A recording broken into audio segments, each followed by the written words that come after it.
All right, so today I wanted to touch on the evolution of your American Pit Bull Terrier program and why you selected the way you did over the years. What was the formula? What were you looking for from the beginning? And kind of give us a bridge between the why and what we're looking at now. Sure. Well, thanks for having me again. When I first got started into the pursuit of the working band dog, which initially became the American Sentinel, obviously for me, the American Pit Bull Terrier was the way to go for the key foundation component. There are other breeders out there that use other breeds for their band dog concoction, I'm going to call it, because a lot of people are breeding dogs that, quote-unquote band dogs that don't work their dogs. But if you're going to work dogs, that's what's required to really produce a band dog.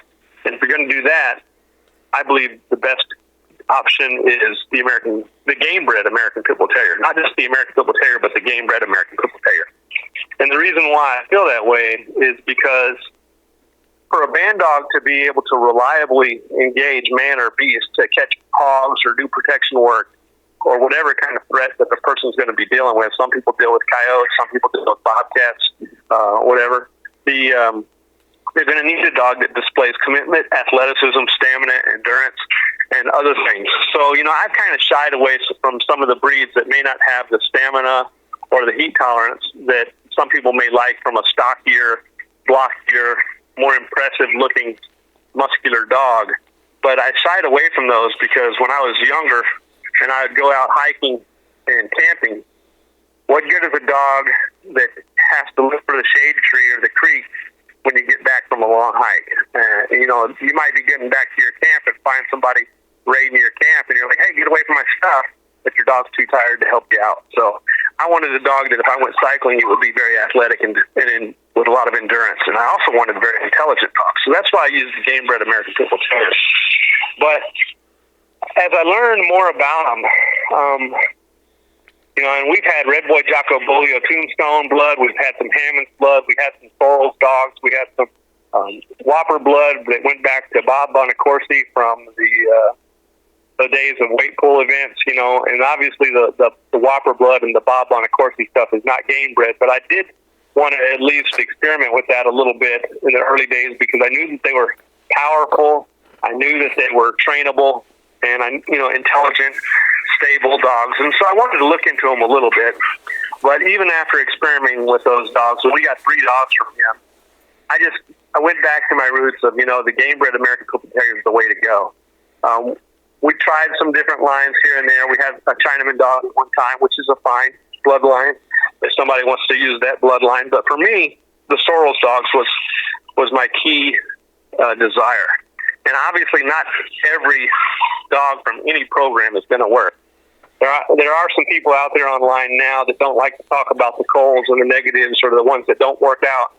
But the truth is, anybody that claims that they have 100% success is somebody to avoid because genetics just doesn't work that way. You're going to have some individuals that the only way a person can have 100% satisfaction is if their standards are very low. So the higher you raise the standard, the fewer individuals are going to meet the bar. I'm assuming that makes good sense.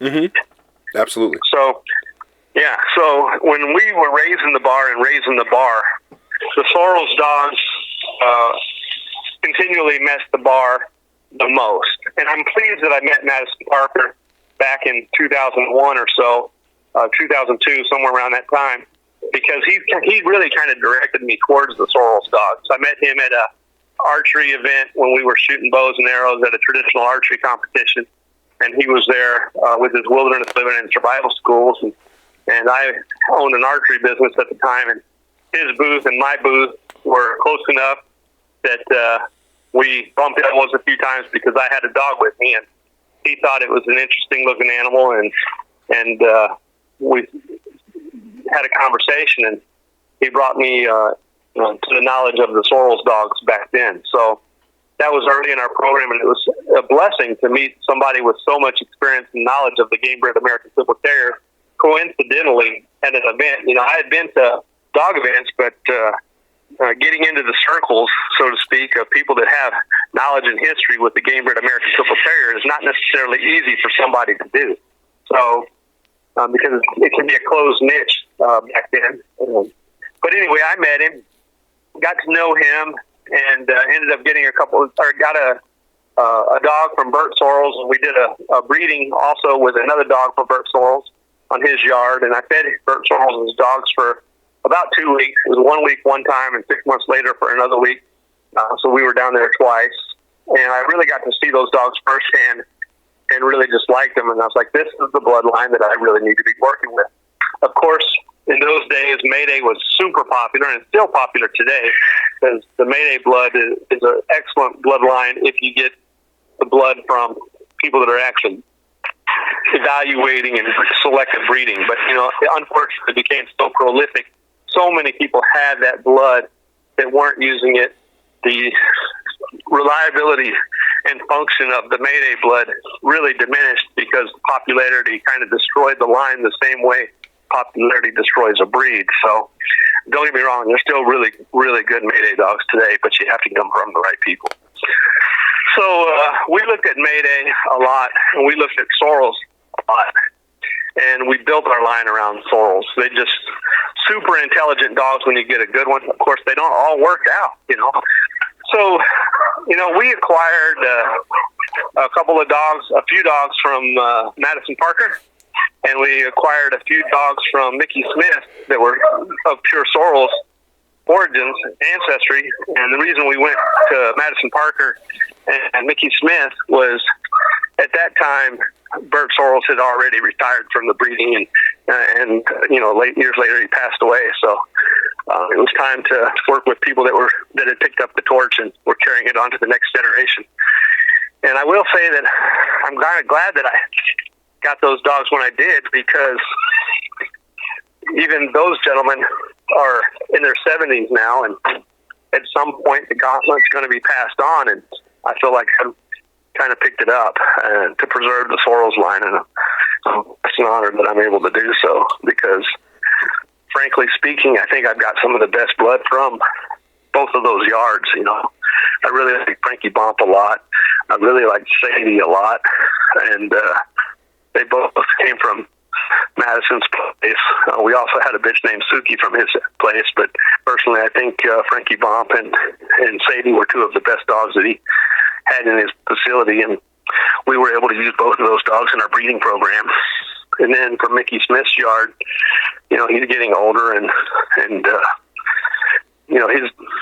it's going to happen to me too, where we have to downsize, and he was downsizing his yard.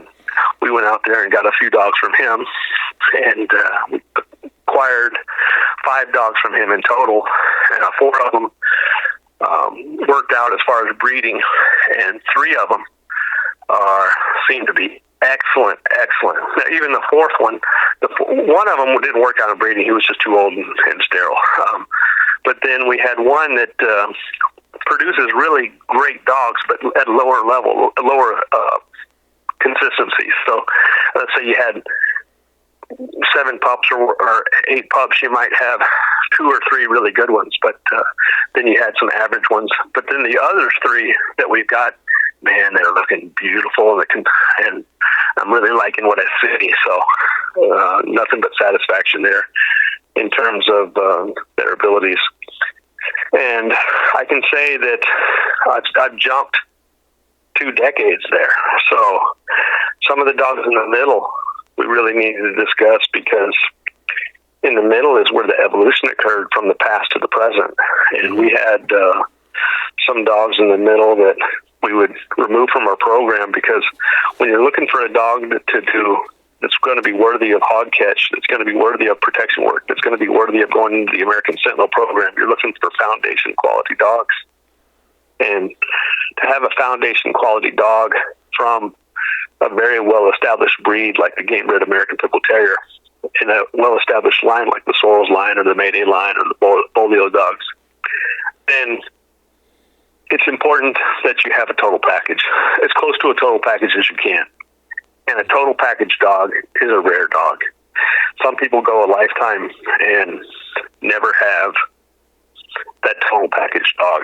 And dedication and education are both required to build and acquire those total package dogs. And man, I'm in it. I'm dedicated. I got that addiction, I guess you could say, where nothing prevented me from pursuing it. So, over the 35 years of study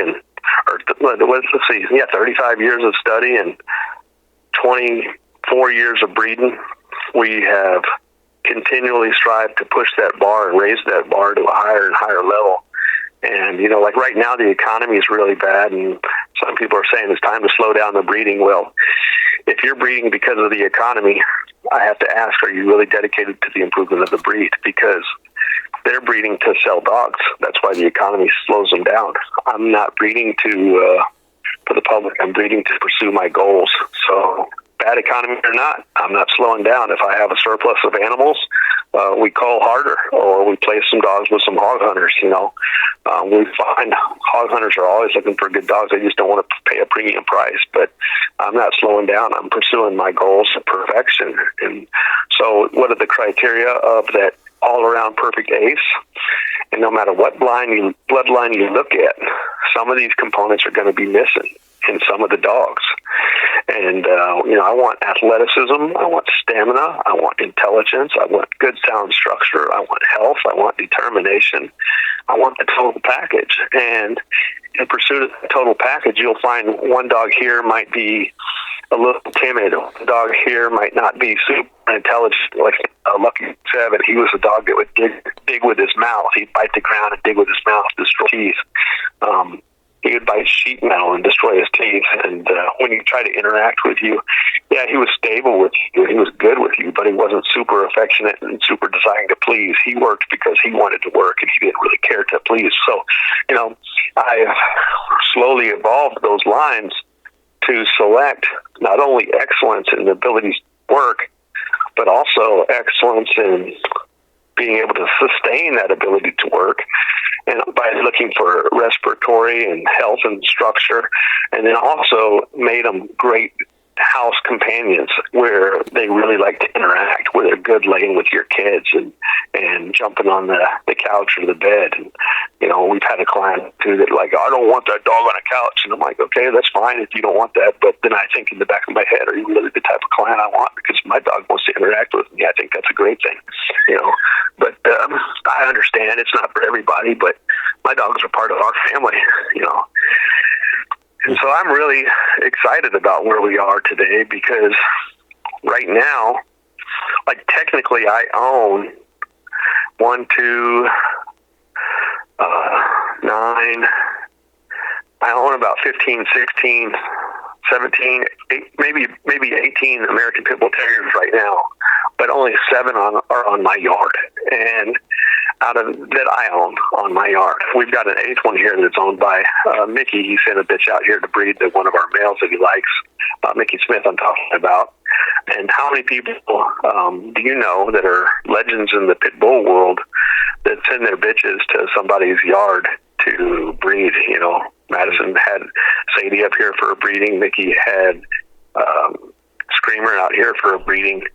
And that's because our yard is respected even by legends like that. And Pat Patrick he may have bought, I don't know if it's 10 or 12, but I know he's bought at least 10 dogs from us now, or acquired 10 dogs from us now. Mm-hmm. And I think the excellence, he's only gotten a few pit bulls. Most of the dogs that he got were Sentinels. But in our pit bull line, the level of excellence that we have on our own yard is pretty much perfect.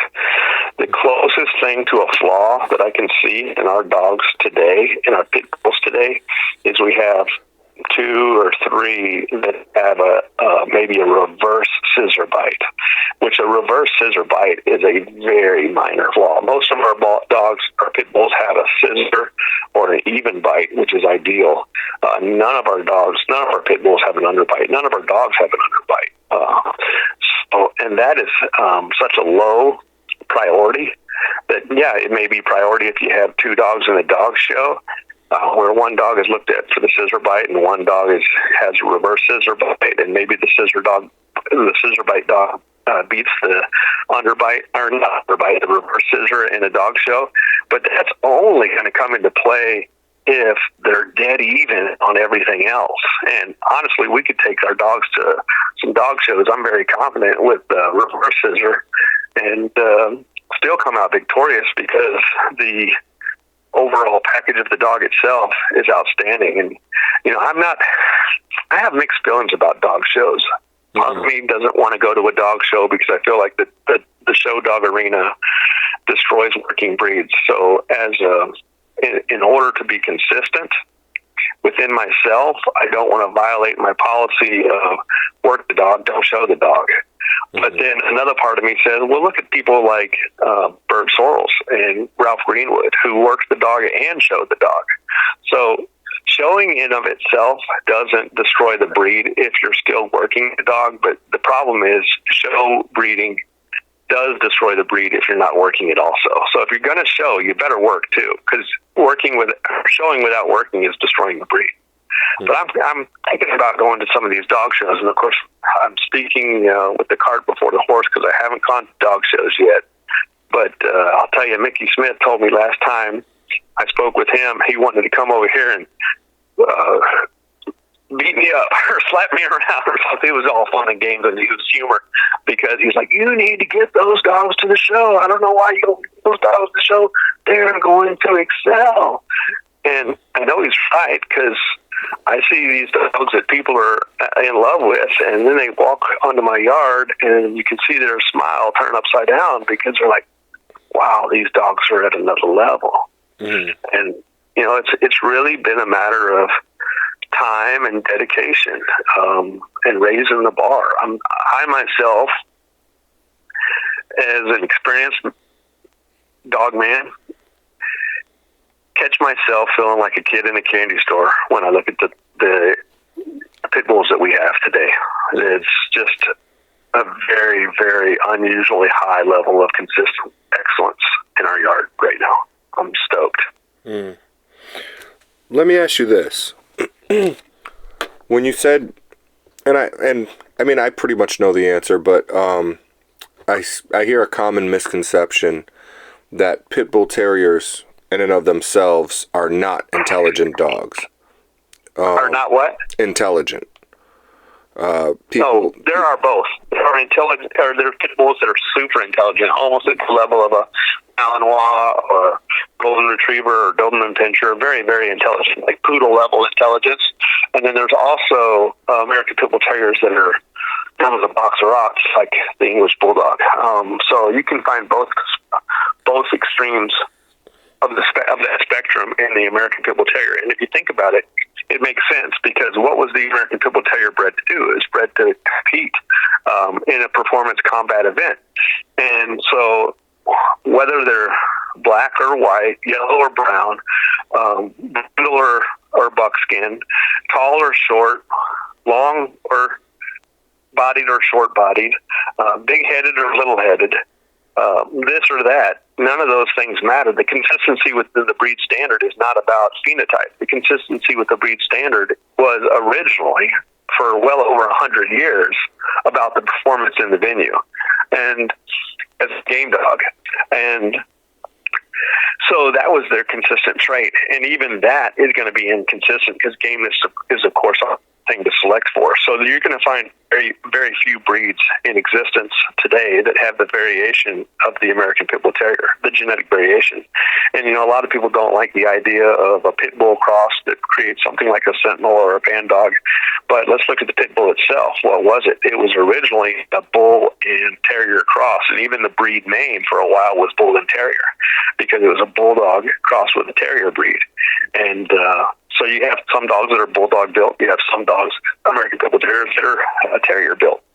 A lot of extreme, and that's also true for intelligence. You know, Lucky 7, he was intelligent in some ways, but he just wasn't at the same cerebral level as like Frankie Bomp or a lot of the other Sorrells dogs that we've had. I can even say Captain Skip, you know, our first Sorrells dog that we got back in 2003, 2004. He wasn't as intelligent as the Sorrels dogs that we have today. He may have been intelligent in combat or something like that, but as a training dog, to teach the dog sit down, heel, stay, come, bite this object, release this object, go, interact with the family. Dumb, stupid tricks. I call them stupid tricks when you teach the dog to like shake and heel and wave, or not heel, shake and wave, or go open the refrigerator. Stupid tricks sometimes measure a dog's intelligence, and maybe perhaps better than formal training, because they actually kind of have to show ingenuity, or what's the word I'm looking for? Like problem solving? Yeah, the problem solving abilities, those things are unique. And 57 was more like missiles armed, full steam ahead, anything that we don't understand, we'll dog our way through it, and that's an admirable trait in American Pit Bull Terrier. But what's more admirable to me as a trainer is a dog like Frankie Bomp that has that same mindset, but is also so Frankie Bomp was a boy, but when I say bulldog, I'm talking about not the breed, I'm talking about the behavior. He was an American Pit Bull Terrier, obviously, but he had that mindset of I'm a bulldog, but yet he was super intelligent, very good dog. He's the core of our foundation. He's him / Sorrels. He was 3/4 Sorrels, but him / Sorrels is the foundation of our Pit Bull program today. Mm-hmm. Yep. And I think it's important when we look at these dogs that we don't get hung up on the pedigree alone from 20 years ago, 30 years ago, 40 years ago. I'm blessed that I was able to get these dogs that I got from men that were in the trenches with these dogs, working these dogs for decades and decades. And all the dogs that are on our yard went through working camps. They're not just pit bulls down the street. Very few people are willing to commit to travel the country and go pay for the dog, or do the research to find the dog, or pay to transport the dog that's across the country. And we traveled all over the place to find the dogs that we wanted, and we dealt with people that were working these dogs. And unfortunately, they're in their 70s now, and time is going to catch up with me too. But I know that the older we get, the more pedigree starts to matter, because when we get older, we can't do what we used to do. So I'm glad I got these dogs from these men before the greatness of the line was lost, and captured it for the next generation. Right. Okay. Let me ask you one question. When it came to the bridge between the American Pit Bull Terrier and the American Sentinel, was there anything in the American Pit Bull Terrier that was lost in that cross?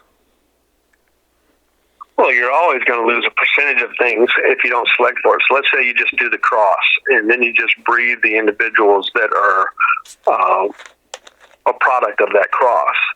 Then you're going to lose certain things from both foundation breeds. But if you select, you can you bottleneck those traits to the next generation that you decide to keep, and you eliminate the traits that you don't want to keep.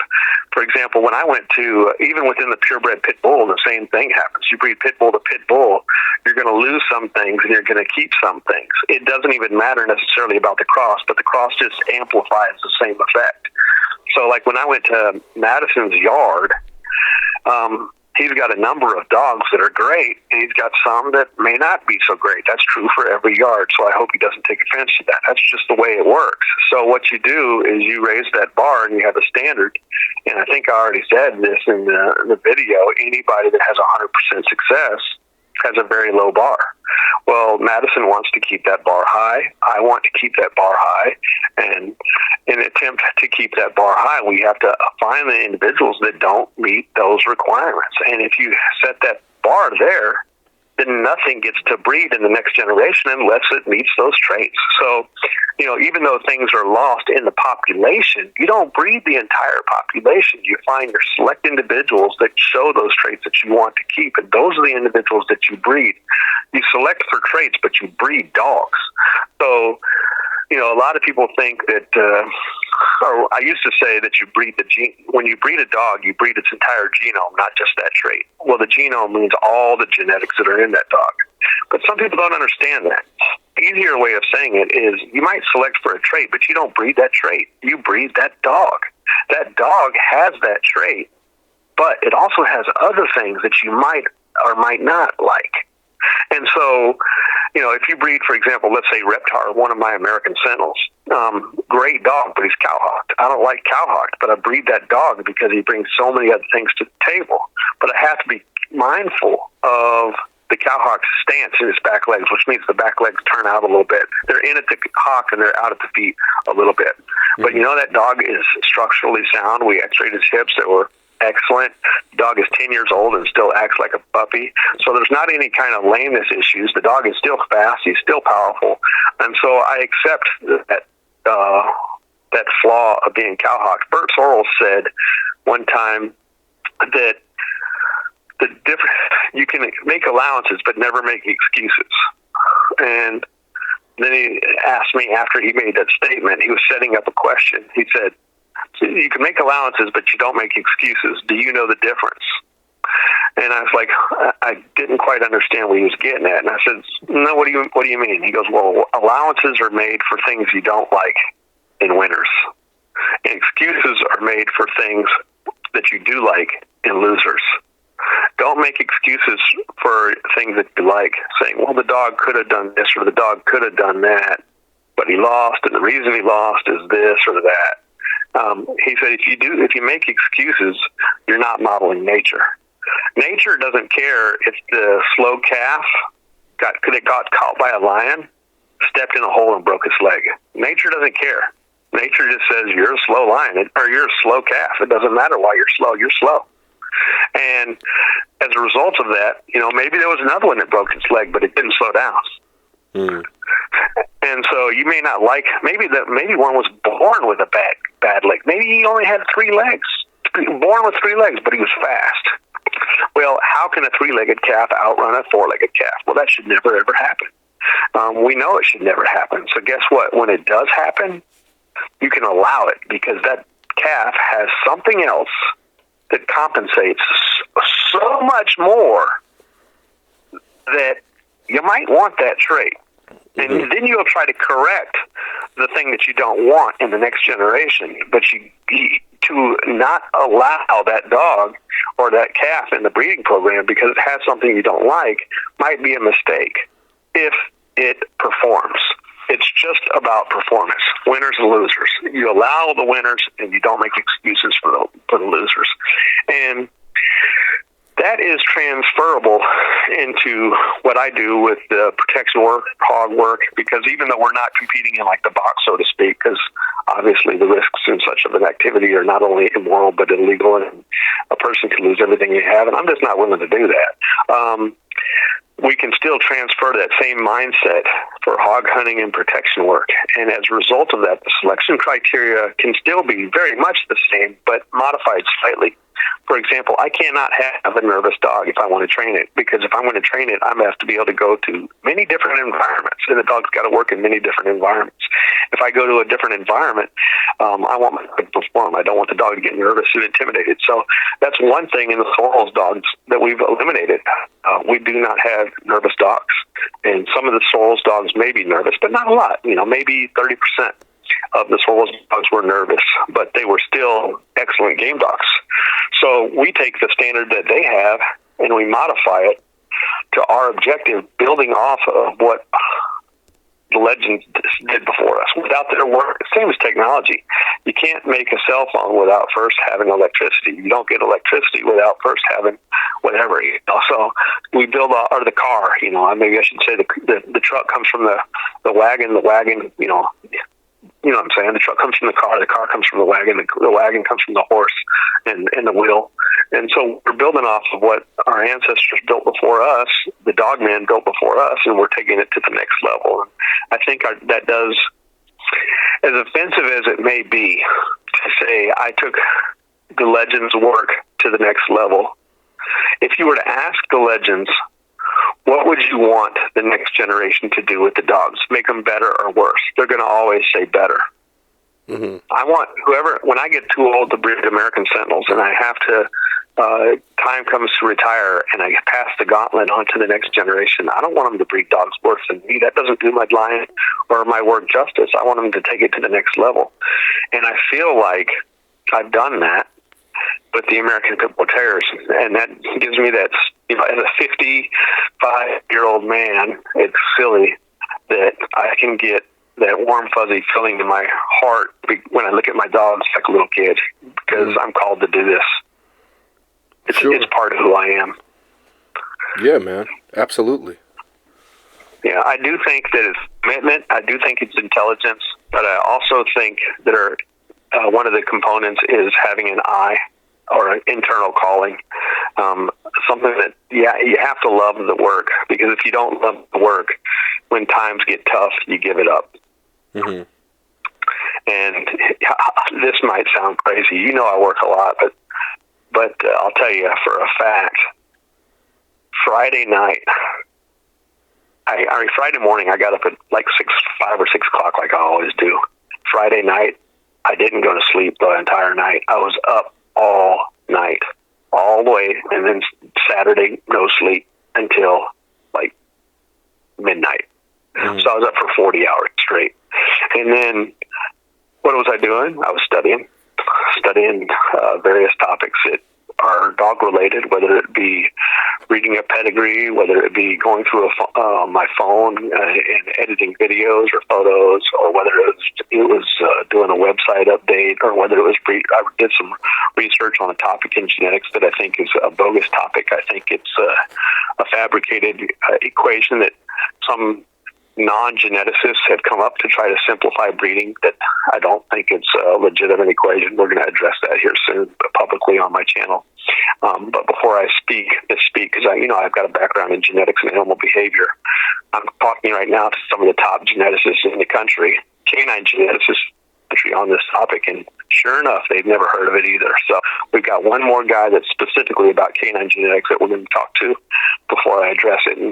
And some of these people that run pedigree databases have come up with some equations in genetics to look at a pedigree and analyze it, that mathematically it just doesn't make sense. It's a bogus equation for people to try to create a recipe. People are not dedicated to breeding hard anymore. People want a recipe, and breeding dogs is not a recipe. It's not a recipe. You can't just follow a recipe like you're making a cake, where a cake says you use these ingredients, you mix them up to this consistency, you put them in the oven at this condition, or at this temperature for this time, and take it out. It doesn't work that way. The most important thing you can have as a breeder is an eye, because you taste the cake, but you see the dog. You have to see the dog. And to really see the dog, to identify the traits, you need to work the dog. And people are looking at pedigrees, and they're not working the dog. And if they're not working the dog, they're not seeing the traits that are desirable. So what do they want to do? They want to come up with a receipt, or a recipe, to make it easier, something that they can just put in some math on a calculator and think it's going to be a good breeding. But inbreeding, line breeding, and outcrossing are just words and techniques, but the ability to use those techniques is where it comes down to the eye, and people have lost the eye. They don't know how to see a dog, and they don't understand a canine behavior. For example, recently there was a topic about pit bulls biting people as bad, should be selected against all pit bulls that bite people are cursed. And I'm like, that's just simply not true. Grand champion Virgil, Bully's son, double grand champion Tornado. There's a long list of American Pit Bull Terriers that bit people, but Carver was known to have some that did. Colby had a dog that bit his wife or his grandkid or something like that. Killed his. It was either his grandson or his nephew. I got to go back. I made a video on it. But it mauled the kid to death. Yeah, and so the question is not, is it a man biter? The question is, why is it a man biter? Some people don't know the difference between a dog that bites out of prey. It bit the dog because the kid was running across the yard kicking a ball. The dog ran up to bite the ball or bite the kid, and just happened to bite the kid because the dog bites anything that moves the same way a cat attacks a mouse or a ball of yarn. The The cat's not eating the ball of yarn, so why does it attack the ball of yarn the same way it attacks the mouse? It's because of its prey behavior. All right. Then you have dogs that are scared and insecure, and that are fearful. And somebody says, "Oh, let me make this dog feel better," and they walk up to the dog, and the dog backs up to the corner, and then they're like, "It's okay, doggy," and they're trying to earn the dog's trust, and the dog's like, "You got to earn your trust a little slower, but you're pushing it right now. You keep coming in," and then the dog bites them. Well, that's a fear biter. There's a big difference between those two. Mm-hmm. Then there's dogs that are very stable with their family, but they will bite a stranger that comes in aggressively. That's different as well. So there's some people that just say any dog that bites a person is a bad dog. Well, there's 3 different reasons right there that I just outlined on why a dog could bite. Another reason why a dog could bite, and this is Bolio, when he was just amped up, if he got excited, and then you swing your hand in front of him and then swing your hand away from him, and he's in an excited state, he might not be a man biter all the time, but when he's excited and you put something in front of his face and he can't contain his energy, he releases his energy into that bite, whatever it is, whether it be a toy or a dog or a pig or a person. When he's excited, he bites. That's different. That's 4 different reasons why a dog can bite. But people today, they don't understand canine behavior, and so they're not selecting properly. And this is where having that eye is important. I think some people, we all have different talents. Some people are good with music. I couldn't play an instrument if my life depended on it. Okay? It would be very difficult for me to learn how to play an instrument. Mm-hmm. Memory. My memory is terrible. Don't ask me to remember somebody's name or how to spell a word. I'm not good at that. What I am good at is math and science and visualizing things. That's my skill. And so, you want to develop your weaknesses, but you want to build off your strengths. You want to build your weaknesses, but you build off your strengths. So if I'm going to breed a dog and I say, okay, well, my memory sucks, I should try to breed pedigrees in my head. No, that'd be stupid. I don't want to breed pedigrees in my head because my memory sucks. What I have to do is I have to look at a pedigree in front of me on paper, do my math, do my science, look at the traits of those dogs, and then see if this dog is worth breeding or not. And then on pedigree, and I say, okay, on paper, it's not. So I scratch that dog and I don't even look at it. Then the next one, on paper, it is. But that doesn't mean I breed it. Now I have to go look at the dog and see what the dog shows me. And I don't even remember all the pedigree all the time. Sometimes I do, sometimes I don't. But sometimes I remember this. Yes, stamped approved. No, stamp denied. And so I walk out there, stamp approved. And then I look at the dog, and I look at the dog's structure. I look at its ability to work. I look at its enthusiasm to work with me. I look at its prey drive. I look at its ability to breathe without going, and I look at all these things, and I'll have one person standing next to me that says, man, this dog is great. And I'm like, the dog's athleticism, his movement's not good. He might look okay when he's standing there, but his movement when he moves sucks. He's slow, or he's uncoordinated, or he's got looseness in his joints. It looks like he's got slack in his joints, and his body's kind of rolling like a fat person, even though he's not fat. And they're like, what do you mean? And then I'm like, well, what? Let me go grab his littermate over here. And then maybe just pups, and I grab a pup and put it out, and we throw something across the yard, and they have to run after it. And then the one that I picked is twice as fast. And they're like, how did you know that? Mm-hmm. You just got to see. Take your show car. Let's say you had a 1970 Corvette, and you go to a Corvette show, and you got 2 of them right next to each other, and one of them's been wrecked and repainted, and the other one is all original and been well cared for. If they're both cleaned up and presented nicely, a lot of people won't know the difference. But then the true experts will come along and they'll see it immediately. Mm-hmm. This one's got a little speck in the paint. It's been repainted, or maybe they'll see a tape line. And some people can see that in an animal, like when the eyes turn sideways. Is the dog thinking about exiting? Is it curring out, or is it just distracted? You have to understand, why did the dog look sideways? Was it distracted because something over there moved, or was it looking away because it didn't want to look at the target because it was scared? Those are similar behaviors, but 2 different reasons. And you have to be able to not just see what's going on, but understand why it's going on. Mm-hmm. Yeah. let me touch on this. Earlier, you were talking about the recipe. Like, people expect a recipe. I wanted to touch on that because I'll notice whether or not somebody is a new breeder based on this factor. If we're talking about band dogs, for example, and I'm like, well, what was your original cross? And they're like, well, I can't tell you that. You know, it's kind of a secret. It's like, well, that kind of tells me you really don't have any knowledge on the topic, because when it comes to breeding, I can okay, you started with the Tosa, the working English Mastiff, the working Neo, and the American Pit Bull Terrier. We can give somebody else the same exact recipe and they can come up with dog shit. Yeah, exactly. Yeah, and look, there's a breeder out there that's on Facebook all the time talking about how he always produces phenomenal dogs, and he's got 2 dogs that he says are titled and accomplished, and he talks about it like he's really achieved something. But both of those dogs neither of those dogs, I should say, were produced by him. I was going to say both of those dogs were produced by somebody else. One of them was produced by me. And so I find it strange, because I know this for a fact, that I have a litter of pups, and you've got the best in the litter and the worst dog in the litter, but they have the exact same pedigree.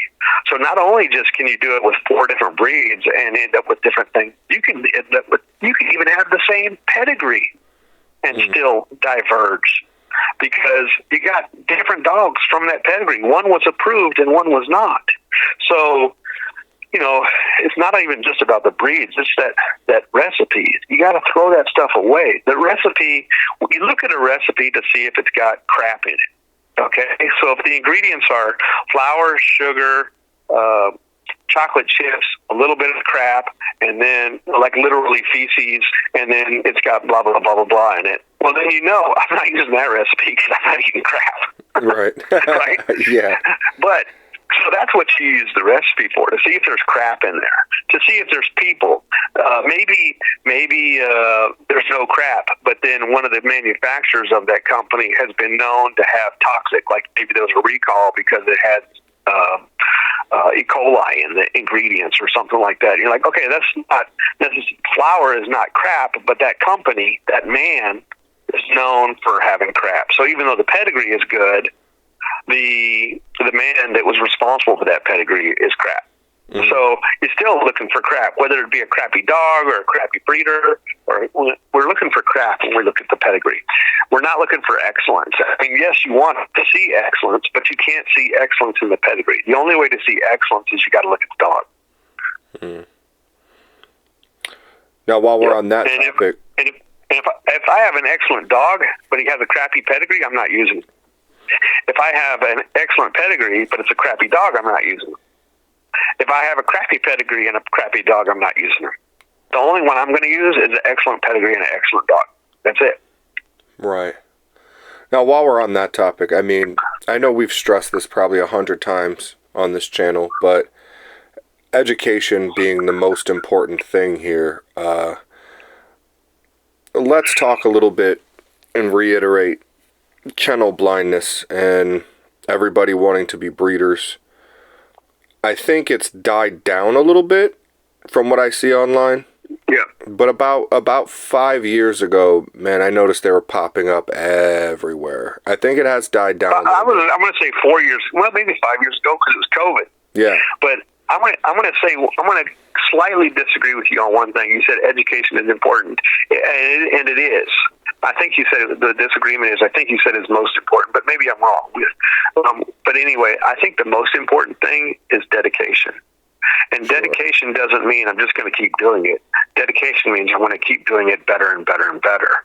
Like, look at the movie Forrest Gump. Fictional character. I know it's just a fabricated movie. It needs to be considered fiction. But there is a message in that movie. And that is, when he runs, he runs. Mm. When he plays ping pong, he's got his eye on the ball. When he's going for his shrimping business, he's just shrimping. Mm. He's totally dedicated 100% to whatever he's doing. And these people that got into all these dogs during COVID, what it is, they got their government checks, the stimulus checks. They were at home. They wanted to supplement their business. They had an interest in dogs. They saw people selling dogs. They thought, I can do this from home. I'm going to take this money that I got, buy some dogs, breed some dogs, and sell some dogs online. But they weren't dedicated. And since they weren't dedicated, now education comes into play. So Forrest Gump, some things he might be able to do with just pure dedication. If you want to breed dogs, you need dedication first, and then what happens is that if you're really dedicated, it doesn't just mean work, it means work smarter. You have to be called to work smarter, but before you're going to work smarter, you're going to have to be work. So, and I was going to say, the other day when I was up all night Friday night, Saturday night I went to sleep, but Sunday night, I was up all night again, and I don't normally do that. But my point is, I told you one time, when I'm working with these dogs, it's not that hard. And it is hard, but the reason why it doesn't feel hard is because I enjoy it. Mm-hmm. I'm working 80 hours a week minimum, sometimes 100 hours a week, which people might say, that's not even possible. It is possible. I work 80 hours a week every week, but it doesn't feel like work because I'm called to do it. And these people that got into the dogs during COVID, they weren't called to do it. They wanted to do it conveniently. They bred to the dogs that were down the street. They bred to the dogs at their local club. They bred to the dogs that their buddy had, and their girlfriend had, and their boyfriend had. They bred to the dogs that were advertised the most. They didn't research it. They didn't go out and evaluate them.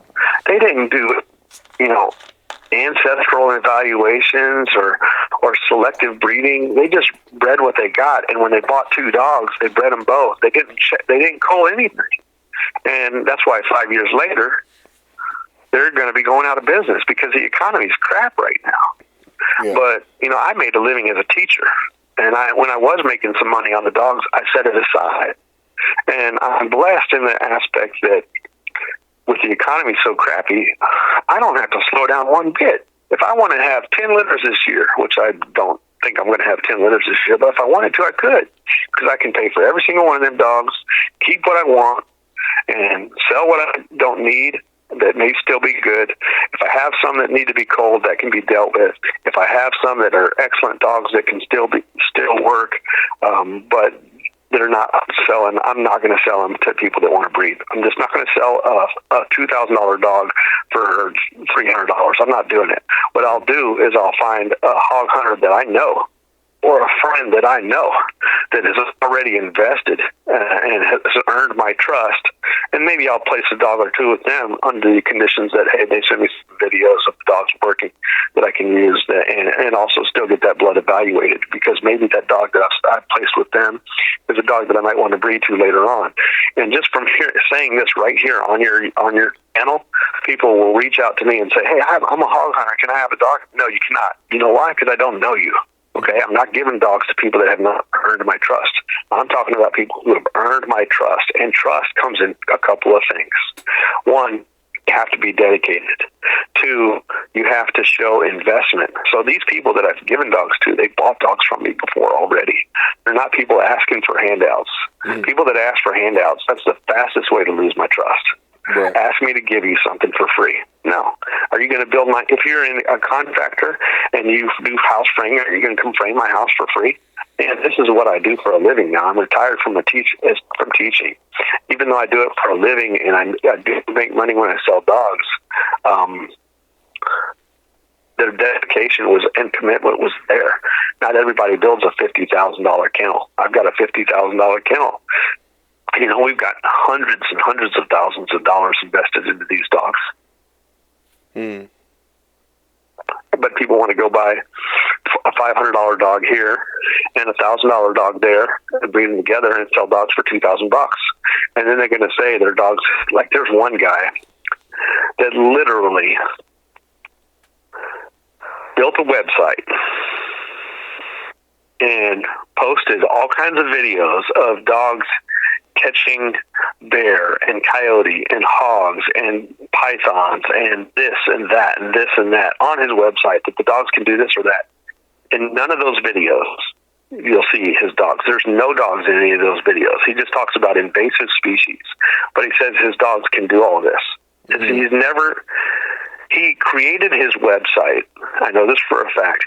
before he even owned a dog. Mm. He bought it, and the reason why I know it is because he bought a dog from me, and then after he bought the dog, he didn't get it yet. He just sent a deposit for the dog from me. And after he sent his deposit, he wanted to know which one he was going to get because he had like second or third pick, and somebody else had first or second pick. And I was like, well, I got to wait till they decide. And he said, well, I'd really like that one. And it turned out, well, somebody else wanted that one. And I said, well, they chose that one, so you can have this one if you like. And he was like, oh, man, I didn't really want that one, but okay. And then the person that wanted the first one, something happened where they asked, could they just transfer to a breeding in the future because they were going through they were moving or something I don't remember what it was, but something prevented them from getting the dog that they originally wanted. And I said, hey, it turns out that they're going to get a dog out of a future litter, so if you want that original one, you can have it.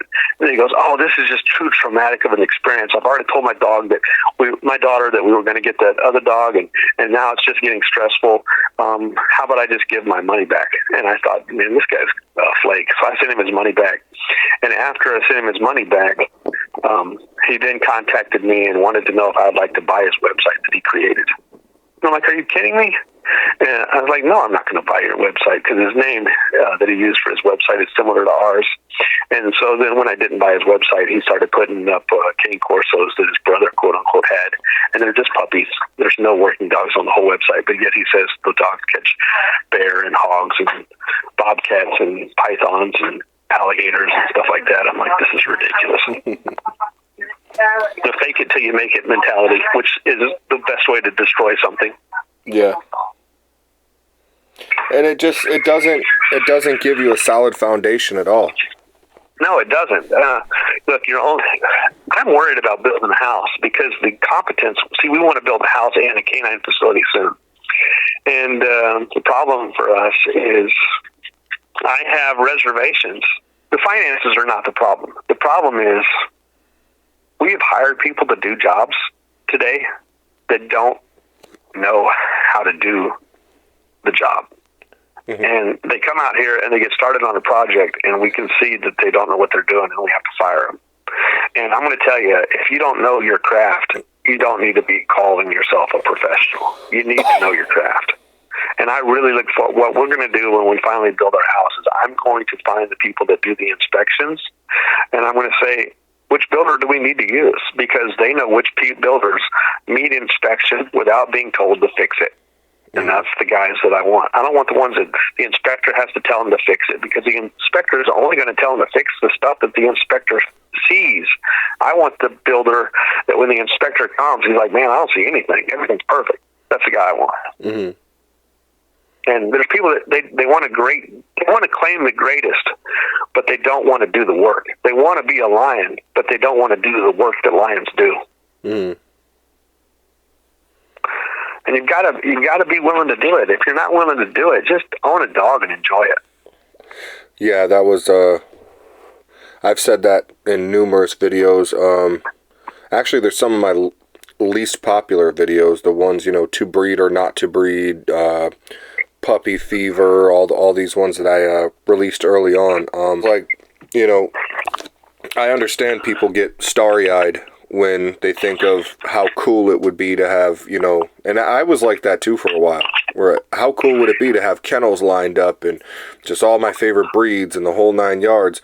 But man, the like you said earlier, the dedication that actually goes into that, I don't think people, like you said, really truly want to be a lion in this game at the end of the day. They might think they do, but hell, I remember having 4 or 5 dogs, and I'm just like, yeah, this is too much. Like I have no time for anything else. See, the good thing about breeding and owning your business is if something comes up, since you own the business, you can say, okay, we got to close down for a little bit. I got to deal with this. But you can't do that all the time. You've got to have more 80-hour weeks than you do 40-hour weeks, and you might have a week of 0 hours. But for every week of 0 hours, you need a week of 100 hours. And this is because you don't maintain excellence by relaxing.